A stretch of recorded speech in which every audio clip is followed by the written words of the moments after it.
I grew up going to church. We went regularly and we were involved. I was super involved in like the youth group. It wasn't until I started going to Beach Church that my eyes were really open to the gospel. And then when they announced that they were launching a new church, I was like, I want to be involved and I want to be a part of whatever this is. And so I started working in childcare for the launch of 1122 and just started serving in kids ministry from there and just have stayed involved in that. And it's been like the best thing. I met my husband in college, and we were married in 2018, and we had our son Derek in 2020. My husband was deployed in the military, and there was a lot of sin going on that I was not aware of.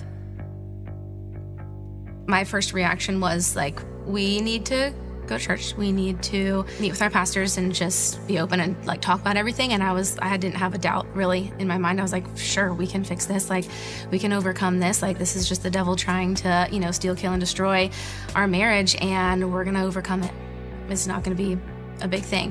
And we did do a couple counseling sessions. And it was a couple months after that I discovered that what was happening before was still happening. And it was at that point that he said he did want a divorce. Reality kind of sets in like, okay, how am I actually going to do this? I work full time. I am involved in a lot of things. And I also want to be a really good mom. I just really didn't want a broken family. And I didn't want that for our son. And I almost felt like I heard God tell me that picture perfect family was sort of an idol in my life. And what you need is me. It wasn't until this happened that I realized that I still had like one foot in the world, and he needed to show me that I don't need a perfect family. I don't need, the picture perfect life and, beautiful home and all the things. Like, I just need him.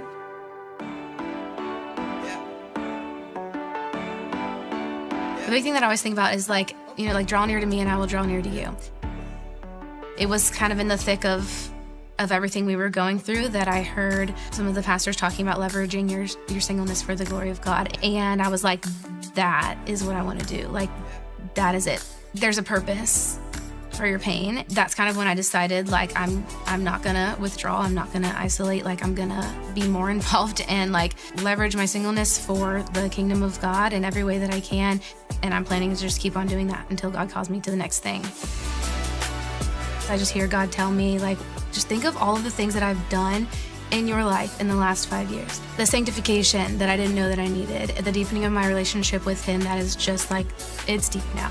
And my priority is my relationship with Jesus and my son's relationship with Jesus. And as long as we have those two things, like, we're good. We're ready for what the world has to throw at us.